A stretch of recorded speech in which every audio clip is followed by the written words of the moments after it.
स्वागत है आपका यस न्यूज कर्नाटक एक्सप्रेस में। मैं आपके साथ सुफियान। ನೋಡಿ, ಬಿಜಾಪುರ ನಗರದಲ್ಲಿ ಬಹಳಷ್ಟು ಕೆಲವು ಲ್ಯಾಂಡ್ ರಿಲೇಟೆಡ್ ಕೇಸಸ್ ರಿಪೋರ್ಟ್ ಆಗಿವೆ. ಅದರಲ್ಲಿ ಫೇಕ್ ಇಂಪರ್ಸನೇಷನ್ ಮಾಡಿ ಬೇರೆಯವ್ರದ್ದು ಲ್ಯಾಂಡ್ ಬೇರೆಯವರಿಗೆ ಮಾರಾಟ ಮಾಡುವುದು, ಅದರಲ್ಲಿ ದುಡ್ಡು ಮಾಡುವುದು, ಫೇಕ್ ಡಾಕ್ಯುಮೆಂಟ್ ಸೃಷ್ಟಿಸುವುದು, ಫೋರ್ಜರಿ ಮಾಡುವುದು ಅಂತ ಕೆಲವು ಪ್ರಕರಣಗಳು ದಾಖಲಾಗಿರ್ತವೆ. ಇದು ಇತ್ತೀಚಿನ ದಿನಗಳಲ್ಲಿ ನಾವು ಆ ಪ್ರಕರಣವನ್ನು ಬಹಳ ಗಂಭೀರವಾಗಿ ಪರಿಗಣಿಸಿ ಇಮಿಡಿಯೇಟ್ ಅದರಲ್ಲಿ ನಾವು ಸಾಕಷ್ಟು ಕೇಸಸ್ ಅನ್ನು ಭೇದಿಸುವುದರಲ್ಲಿ ಸಹ ಯಶಸ್ವಿ ಆಗಿರ್ತೀವಿ. ಇದರಲ್ಲಿ ಕೆಲವು ಕೇಸ್ಗಳನ್ನು ಹೇಳಬೇಕಾದ್ರೆ 19 ಜೂನ್ ರಂದು ಕ್ರೈಮ್ ನಂಬರ್ 63/24 ಇದರಲ್ಲಿ ಕಂಪ್ಲೇನೆಂಟ್ ನೀಲವ್ವ ನಿರ್ವನ್ ಶೆಟ್ಟಿ 70 ವರ್ಷ ವಯಸ್ಸದವರು, ಅವರಿಗೆ ಇಂಪರ್ಸನೇಷನ್ ಯಾರು ಮಾಡಿ ಅವರು 10 ಗುಂಟೆ ಜಮೀನನ್ನು ಬೇರೆಯವರಿಗೆ ಮಾರಾಟ ಮಾಡಿದ್ದಾರೆ ಅಂತ ಕಂಪ್ಲೇಂಟ್ ಬಂದಿರುತ್ತದೆ. ಅದಕ್ಕೆ ತಕ್ಕಂತೆ ನಾವು ಒಂದು FIR ಸಹ ಆದರ್ಶ್ ನಗರ್ ಪೊಲೀಸ್ ಠಾಣೆಯಲ್ಲಿ ದಾಖಲು ಮಾಡಿದ್ದೀವಿ. ಈ ಕೇಸಲ್ಲಿ ಬಹಳ ಚುರುಕಾಗಿ ತನಿಖೆ ನಡೆಸಿ ಈಗಾಗಲೇ 3 ಜನರಿಗೆ ದಸ್ತಗಿರಿ ಮಾಡಲಾಗಿದೆ. ಅವ್ರು JC ಸಹ ಹೋಗಿದ್ದಾರೆ.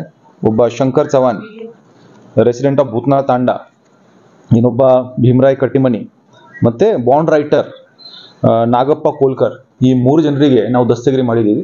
ಇದರಲ್ಲಿ ಕೆಲವು ಇನ್ನೂ ಜನ ಭಾಗಿಯಾಗಿರ್ತಾರೆ, ಮತ್ತೆ ಅವರಿಗೆ ಸಹ ನಾವು ಐಡೆಂಟಿಫೈ ಮಾಡಿದ್ದೀವಿ. ಈಗ ಕೆಲವು ಜನ ಅಬ್ಸ್ಕಾಂಡಿಂಗ್ ಇದ್ದಾರೆ, ಅವರಿಗೆ ಹುಡುಕಾಡ್ಲಿಕ್ಕೆ ಸಹ ಪ್ರಯತ್ನ ನಡೀತಾ ಇದೆ. ಈ ಲೇಡಿ ಇಂಪರ್ಸನೇಷನ್ ಮಾಡಿದವರು ಅವರು ಸಹ ಮಹಾರಾಷ್ಟ್ರ ಮೂಲದವರು, ಅವರಿಗೆ ಸಹ ಪತ್ತೆ ಹಚ್ಚಲಿಕ್ಕೆ ಪ್ರಯತ್ನ ನಡೀತಾ ಇದೆ. ಅವರಿಗೆ ಸಹ ಅರೆಸ್ಟ್ ಮಾಡ್ತೀವಿ. ಮತ್ತೆ ಇನ್ನೊಂದು ಕೇಸ್ ಆಗಿತ್ತು ಇತ್ತೀಚಿನ 24 ಜೂನ್, ಆ ದಿವಸ 2 ಕೇಸ್ ಆದರ್ಶ್ ನಗರಲ್ಲಿ ರಿಪೋರ್ಟ್ ಆಗಿರುತ್ತದೆ. ಇದರಲ್ಲಿ ಬ್ಯಾಂಕಿಂದ ಸಾಲ ನಾವು ತೀರಿಸಿದೀವಿ ಅಂತ ಹೇಳ್ಬಿಟ್ಟು ಒಂದು NOC ತಗೊಂಡು ಬರ್ತಾರೆ. ನಮ್ಮ ಲ್ಯಾಂಡ್ ಖರೀದಿ ಲ್ಯಾಂಡ್ ಮೇಲೆ ಇವರು ಸಾಲ ತಗೊಂಡಿದ್ದಾರೆ. ಲ್ಯಾಂಡ್ ಬೋಜಾ ಏನ್ ಹೇಳ್ತೀವಿ ನಾವು, ಅದನ್ನು ಕಡಿಮೆ ಮಾಡೋಕ್ಕೆ ರಿಜಿಸ್ಟರ್ ಆಫೀಸಲ್ಲಿ ಹೋಗ್ತಾರೆ, ಫೇಕ್ ಬ್ಯಾಂಕ್ ಸರ್ಟಿಫಿಕೇಟ್ NOC ತಗೊಂಡು ಹೋಗ್ತಾರೆ. ಅದಕ್ಕೆ 2 ಕೇಸ್ ಮಾಡಿದ್ದೀವಿ, 66/24 and 67/24. ಇದರಲ್ಲಿ ಸಹ ಒಟ್ಟು 6 ಜನರಿಗೆ ದಸ್ತಗಿರಿ ಮಾಡಲಾಗಿದೆ. ಆರೋಪಿಗಳು ಜಿನಪ್ಪ ಮಂಜರಗಿ, ಮಹಾವೀರ್ ಮಂಜರಗಿ, ಯಾರೊಬ್ಬ ಮಧ್ಯವರ್ತಿ ಇದ್ದಾನೆ ಸಂತೋಷ್ ನಾವಿ, ಶ್ರೀಧರ್ ಅಮೀನ್ಗಢ್, ಇವನು ಫೇಕ್ ಆಧಾರ್ ಮಾಡಿರ್ತಾನೆ, ಮತ್ತೆ ತುಕಾರಾಮ್ ಸಾಳುಂಕೆ, ಇವನು ಮಿಡಲ್ ಮ್ಯಾನ್. ಇನ್ನೊಂದು ಕೇಸಲ್ಲಿ ಆರೋಪಿ ಶಿವಪ್ಪ ನಿಜನ್ನವರ್. ಇಷ್ಟು 6 ಜನರಿಗೆ ನಾವು ಈಗಾಗಲೇ ದಸ್ತಗಿರಿ ಮಾಡಿದ್ದೀವಿ. ಇವರಿಗೆ JC ಕಳಿಸಲಾಗಿದೆ. ಇನ್ನೊಂದು ಕೇಸ್ 6 ಮಾರ್ಚ್ 2024ರಲ್ಲಿ ಕಂಪ್ಲೇನೆಂಟ್ ಅರುಣ್ ಮಾಚಪ್ಪನವರ್ ಇವರು ಕೊಟ್ಟ ಕಂಪ್ಲೇಂಟ್ ಪ್ರಕಾರ crime number 19/24 Adarsh Nagar police ಠಾಣೆ ವ್ಯಾಪ್ತಿಯಲ್ಲಿ ಆಗಿರುತ್ತದೆ. ಇದರಲ್ಲಿ ಸಹ ಅಕ್ಯೂಸ್ಡ್ 6 ಜನರ ಮೇಲೆ ದಸ್ತಗಿರಿ ಕ್ರಮ ಜರುಗಿಸಲಾಗಿದೆ.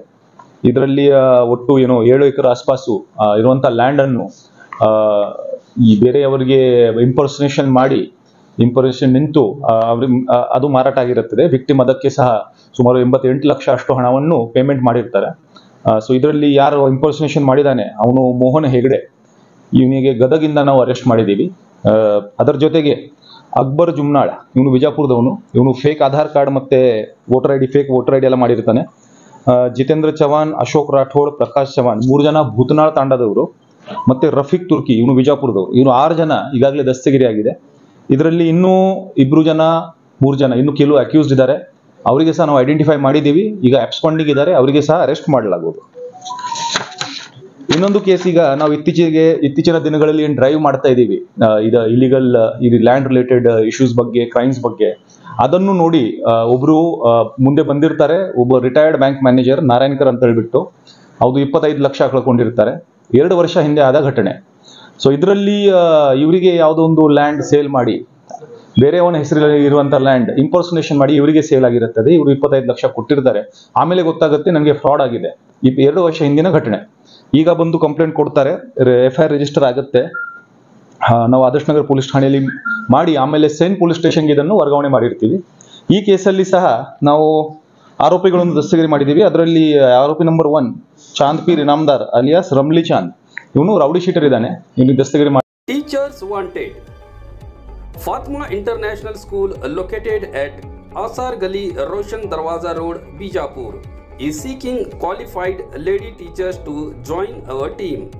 Requirements: English medium school background, fluent English speaking and writing skills, any degree with a strong academic record, good teaching experience, ability to fulfill the dreams of our students.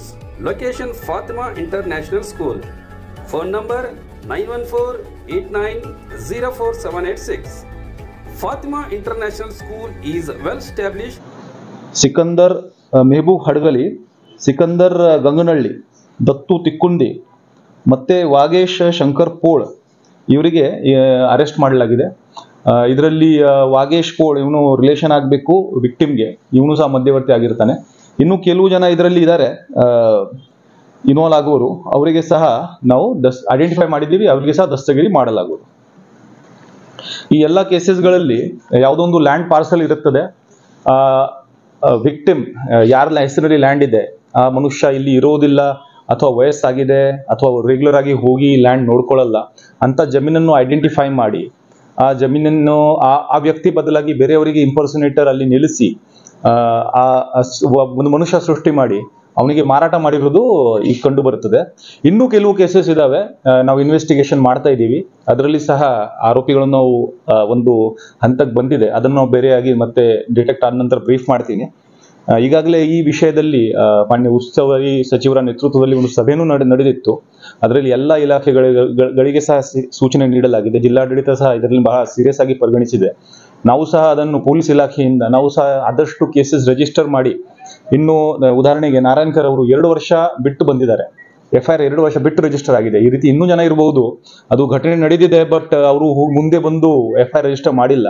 ಅಂತವರು ಮುಂದೆ ಬಂದಲ್ಲಿ ಅದನ್ನು ಸಹ ನಾವು FIR ರಿಜಿಸ್ಟರ್ ಮಾಡ್ತೀವಿ, ಮತ್ತೆ ಖಂಡಿತ ಅದನ್ನು ಸಹ ಡಿಟೆಕ್ಟ್ ಮಾಡ್ತೀವಿ. ಆರೋಪಿಗಳಿಗೆ ಸಹ ಜೈಲಿಗೆ ಕಳಿಸುವಂತ ಒಂದು ಕ್ರಮ ನಡೆಸಲಾಗುವುದು. ಪ್ರಶ್ನೆ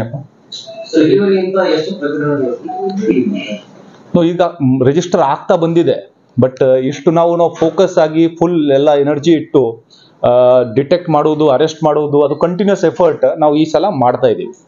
ಕಳೆದ 3-4 ತಿಂಗಳಿಂದ ಕಂಟಿನ್ಯೂಸ್ ಎಫರ್ಟ್ ನಡೀತಾ ಇದೆ.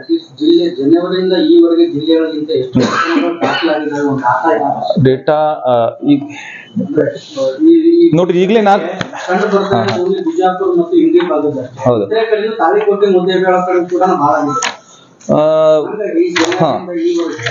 ನಾನು ಈಗ ನೋಡ್ರಿ, ಈಗಲೇ ನಾನು ಹೇಳಿದ ಹಾಗೆ 5 ಕೇಸಸ್ ಬಗ್ಗೆ ನಾನು ಬ್ರೀಫ್ ಮಾಡಿದ್ದೀನಿ. ಇನ್ನು ಮೊನ್ನೆ ನಾವು ಇನ್ನೊಂದು ಕೇಸ್ ಬಗ್ಗೆ ನಾನು ಬ್ರೀಫ್ ಮಾಡಿದ್ದೆ. ಒಂದು ಕೇಸಲ್ಲಿ ಒಂದು ರುದ್ರಗೌಡ ಅಂತ ಹೇಳ್ಬಿಟ್ಟು ಅವರಿಗೆ ಸಹ ಇದೇ ರೀತಿ ಫೇಕ್ ಲ್ಯಾಂಡ್ ಮಾರಾಟ ಮಾಡಿದ್ದಾರೆ. ಅದರಲ್ಲಿ ಸಹ ಆರೋಪಿಗಳನ್ನು ಹಿಡಿದಿದ್ದೀವಿ. ಅದರಲ್ಲಿ ಸಹ ಅವ್ರದ್ದು ಹಣನೂ ವಾಪಸ್ ಹೋಗಿದೆ. ದ್ಯಾಟ್ ಕೇಸಸ್ 6ನೇ ಕೇಸ್ ಆಯಿತು. ಸೊ ಐ ಥಿಂಕ್ 8-9 ಕೇಸ್ ಇರ್ಬೋದು. ಪ್ಲಸ್ ಹಳೆ ಕೇಸಸ್ 8 ಕೇಸಸ್ ಈಗಾಗಲೇ ತನಿಖೆಯಲ್ಲಿ ಇದ್ದಾವೆ. ಅದು 2021 ಇಂದ ಆವಾಗಿನಿಂದ ಬಂದಂತ ಕೇಸಸ್ ಮೊನ್ನೆ ಒಂದು ರಿವ್ಯೂ ಮಾಡಿ ಆ ಕೇಸಸ್ ನಾವು ಸಹ ಪುನರುಜ್ಜೀವಿಸ್ತಾ ಇದ್ದೀವಿ, ಮತ್ತೆ ಸ್ಟಾರ್ಟ್ ಮಾಡಿದೀವಿ. ಅದರಲ್ಲಿ ಸಹ ಕೆಲವು ಆರೋಪಿ ಅಬ್ಸ್ಕಾಂಡಿಂಗ್ ಇದ್ದಾರೆ, ಅವರಿಗೆ ಹಿಡ್ಕೊಂಡು ಬರ್ತೀವಿ. ಎಲ್ಲ ಕೇಸ್ಗಳು ನೋಡಿದ್ರೆ ಹಿಂದ್ಗಡೆ ಒಂದು ಇದ್ರದ್ದೇ ಒಂದು ಮಾಫಿಯಾ ಇದೆ, ಒಂದು ಗ್ಯಾಂಗ್ ಇದೆ, ಇವರೆಲ್ಲರೂ ಒಂದು ಬಿಸಿನೆಸ್ ಮಾಡ್ಕೊಂಡಿರೋದು ಏನಾದ್ರು ಕಾಣ್ತಾ ಇದೆ. ನೋಡ್ರಿ, ಈಗ ನಾನು ಈಗಾಗಲೇ ಹೇಳಿದ ಹಾಗೆ ಈ ಪ್ರತಿಯೊಂದು ಇದರಲ್ಲಿ ನೋಡಿ ಫೇಕ್ ಆಧಾರ ಮಾಡುವವರು ಈಗ ಯಾರ್ಯಾರು ಸಿಗ್ತಾರೆ ನಾವು, ಅಥವಾ ಸಬ್ ರಿಜಿಸ್ಟ್ರಾರ್ ಕಚೇರಿ ಕೆಲವು ಬಾಂಡರೇಟರ್ ಇದ್ದಾರೆ, ಬಾಂಡರೇಟರ್ ಸಹ ಇನ್ವಾಲ್ವ್ ಆಗಿರೋದು ನಮ್ಮ ಗಮನಕ್ಕೆ ಬಂದಿದೆ. ಅಂತಾರೆ ಎಲ್ಲರಿಗೆ ನಾವು ಅರೆಸ್ಟ್ ಮಾಡಿ ಜೈಲಿಗೆ ಕಳಿಸುವಂತ ಒಂದು ಕ್ರಮ ಮಾಡ್ತೀವಿ. ಅಂಡ್ ನಾನು ಈಗಾಗಲೇ ಹೇಳಿದ ಹಾಗೆ ಒಂದು ನಾರಾಯಣ್ಕರ್ ಅವರ ಕೇಸಲ್ಲಿ ಒಂದು ರೌಡಿ ಶೀಟರ್ನು ಸಹ ನಾವು ಅರೆಸ್ಟ್ ಮಾಡಿದ್ದೀವಿ. ಸೊ ಯಾರೇ ಆಗಲಿ, ನೆಟ್ವರ್ಕ್ ಯಾವುದೇ ಆಗಲಿ, ಅದನ್ನು ಖಂಡಿತ ಇದನ್ನು ಬೆದರಿಸ್ತೀವಿ. ನೆಟ್ವರ್ಕ್ ಅದು ರಿಪೀಟ್ ಆಫೆಂಡರ್ ಕಂಡು ಬಂದಲ್ಲಿ ಈಗ ಈ 5-6 ಕೇಸಸ್ ಏನು ಹೇಳಿದೀವಿ, ಅದರಲ್ಲಿ ಬೇರೆ ಬೇರೆ ಜನ ಇನ್ವಾಲ್ವ್ ಆಗಿದ್ದಾರೆ. ಅಂದ್ರೆ ಒಂದೇ ಟೀಮ್ ಅದು ಕಂಟಿನ್ಯೂಸ್ ಮಾಡ್ತೇವೆ ಅಂತ ಇಲ್ಲ, ಬಟ್ ಇಂಥ ಟೀಮ್ ಬೇರೆ ಕೇಸಸ್ ಅಲ್ಲಿ ಇನ್ವಾಲ್ವ್ ಆಗಿದೆಯಾ ಅದ್ರ ಬಗ್ಗೆ ಸಹ ತನಿಖೆ ನಾವು ನಡೆಸ್ತೀವಿ. ಮೇನ್ ಆಗಿ ಸರ್ಕಾರಿ ಅಧಿಕಾರಿಗಳು ಅಂದ್ರೆ ಸಬ್ ರಿಜಿಸ್ಟ್ರಾರ್ ಆಫೀಸರ್ ಅಧಿಕಾರಿಗಳು ಏನಾದ್ರು ನೋಡ್ರಿ, ಇಲ್ಲಿ ಇವರು ತನಿಖೆಯಲ್ಲಿ ಏನ್ ಕಂಡು ಬರ್ತದೆ ಆ ರೀತಿ ನಾವು ಮುಂದೆ ಹೋಗ್ತೀವಿ. ಸದ್ಯಕ್ಕೆ 1-2 ಕೇಸಲ್ಲಿ ನಾವು ಬಾಂಡ್ ರೈಟರ್ ಅನ್ನು ಅರೆಸ್ಟ್ ಮಾಡಿದ್ದೀವಿ. ದೇಶದಲ್ಲೇ ಇದು ಕೊಟ್ಟಿ ದಾಖಲೆ ಅನ್ನೋದನ್ನ ಕಂಡುಹಿಡಿಯಕ್ಕೆ ಒಂದು ದಾಖಲೆ ಇದೆ. ಆ ಇಲಾಖೆಯವರು ಎಷ್ಟೋ ಪ್ರಕರಣಗಳು ರಾಜೀವ್ ಸಂಧಾನದ ಮಧ್ಯದಲ್ಲಿ ಇತ್ಯರ್ಥ ಆಗ್ತದೆ. ನಿಮ್ ತಾನೇ ಬಂದ್ಮೇಲೆ ನೀವು ತನಿಖೆ ಚಾಲು ಮಾಡೋದು. ಕೆಲವು ಪ್ರಕರಣಗಳು ಎಲ್ಲಿಪ್ಪ ಕೋರ್ಟಿಗೆ ಹೋಗೋದು, ಪೊಲೀಸ್ ಸ್ಟೇಷನ್ ಹೋಗೋದು, ನಾವೇ ಇಲ್ಲೇ ಒಂದಿಷ್ಟು ದುಡ್ಡು ಕೊಟ್ಟು ಬಗೆಹರಿಸ್ಕೊಂಡ್ರೆ ಅದೇ ನಾನು ಧೈರ್ಯ ತುಂಬ್ತಾ ಇದೀನಲ್ಲ, ನಾವು ಆಕ್ಷನ್ ಮಾಡ್ತಾ ಇದೀವಿ. ನೀವು ಮುಂದೆ ಬಂದ್ರೆ ಅಂತ ಆರೋಪಿಗಳನ್ನು ಸಿಗ್ತಾರೆ. ನೋಡಿ, ಒಂದು ಕೇಸ್ ಡಿಟೆಕ್ಟ್ ಆದ್ರೆ ಇವರು ಮತ್ತೊಂದು ಕೇಸ್ ಮಾಡಕ್ ಹೋಗಲ್ಲ. ನೀವು ಸೆಟಲ್ಮೆಂಟ್ ನಿಮ್ಮಷ್ಟಕ್ಕೆ ಮಾಡ್ಕೊಂಡ್ರೆ ಮತ್ತೆ ಗಮನಕ್ಕೆ ಬಂದಿಲ್ಲ ಅಂದ್ರೆ ಅವ್ರಿಗೆ ಇನ್ನೂ ಮಾಡೋಕೆ ಧೈರ್ಯ ಬರುತ್ತೆ. ಅವ್ರು 2ನೇ ಮಾಡ್ತಾರೆ, 3ನೇ ಮಾಡ್ತಾರೆ. ನಾವು ಫಸ್ಟ್ ಕೇಸಲ್ಲಿ ಕಂಡು ಹಿಡಿಯೋಣ, ಅಷ್ಟರಲ್ಲಿ ಆಕ್ಷನ್ ಆದ್ರೆ ಮತ್ತೆ ಯಾರು ಅದನ್ನು ಮಾಡೋದಿಲ್ಲ. ಕೇಸ್ನಲ್ಲಿ ಕೊಟ್ಟಿ ದಾಖಲೆ ರಿಜಿಸ್ಟರ್ ಆಗೋಕ್ಕಿಂತ ಮುಂಚೆ ಹಿಡಿದಿರೋ ಪ್ರಕರಣಗಳಿದ್ದಾರೆ. ಎಷ್ಟೋ ಪ್ರಕರಣಗಳಲ್ಲಿ ರಿಜಿಸ್ಟ್ರೇಷನ್ ಆಗೋಗಿದೆ ಸರ್. ಅಲ್ಲಿ ಅಧಿಕಾರಿನೂ ಇನ್ವಾಲ್ವ್ ಮಾಡ್ಬೇಕು, ಅವ್ರನ್ನು, ಯಾಕಂದ್ರೆ ಅವ್ರು ಇಲ್ಲ ಇದನ್ನ ಹೆಂಗ್ ಸಾಧ್ಯ? ನೋಡ್ರಿ, ಇದು ಎಲ್ಲ ತನಿಖೆ ಮೇಲೆ ಇರುತ್ತದೆ. ನಾವು ಯಾವ ರೀತಿ ವಿಚಾರಣೆ ಮಾಡ್ತೀವಿ, ಅವ್ರು ಏನ್ ಹೇಳ್ತಾರೆ, ಏನ್ ಎವಿಡೆನ್ಸ್ ಇದೆ, ಅದಕ್ಕೆ ತಕ್ಕಂತೆ ನಾವು ಹೋಗ್ಬೇಕಾಗತ್ತೆ. ನಾವು ಜನರಲ್ ಆಗಿ ಮಾತಾಡೋಕೆ ಆಗಲ್ಲ. ಸೊ ಏನ್ ಕಂಡು ಬಂದಲ್ಲಿ ಯಾರು ಇನ್ವಾಲ್ವ್ಮೆಂಟ್ ಇದೆ ಖಂಡಿತ ಅವ್ರಿಗೆ ಸಹ ನಾವು ಕೇಸ್ ಮಾಡ್ತೀವಿ ಅವ್ರ ಮೇಲೆ. ಆಗಿದೆ ಅಧಿಕಾರಿ ಲೋಪ ಇದೆ ಅಂತಾನೆ ನೋಡ್ರಿ, ಅದ್ರ ಬಗ್ಗೆ ಮಾತಾಡಕ್ಕೆ ಆಗುತ್ತೆ. Criminal investigation talking about. ಯಾರು ಇಂಪರ್ಸನೇಷನ್ ಮಾಡಿದಾನೆ, ಈ ಸಿಸ್ಟಮ್ ಅಲ್ಲಿ ಏನಾದ್ರು ಬೆನಿಫಿಟ್, ಏನು ಫ್ಲಾ ಇರ್ತವೆ ಅಥವಾ ಏನಾದ್ರು ವೀಕ್ ಪಾಯಿಂಟ್ ಇರ್ತವೆ, ಅದನ್ನೇ ಬೆನಿಫಿಟ್ ಮಾಡಿ ಇವರು ಚೀಟಿಂಗ್ ಮಾಡಿರ್ತಾರೆ. ಆಯ್ತು, ಅದನ್ನ ಹಿಡಿತೀವಿ ನಾವು. ಸರ್, ಇಲ್ಲಿವರೆಗೆ ಯಾವ್ದಾದ್ರು ಶಿಕ್ಷೆ ಆಗಿದೆಯಾ ಸರ್ ಈ ಅದು ಟ್ರಯಲ್ ಕೇಸಸ್ ನೋಡ್ಬೇಕಪ್ಪ. ಅದರಲ್ಲಿ ನಾವು ಎವಿಡೆನ್ಸ್ ಪಕ್ಕ ಕಲೆಕ್ಟ್ ಮಾಡಿ ಚಾರ್ಜ್ ಶೀಟ್ ಮಾಡ್ತೀವಿ.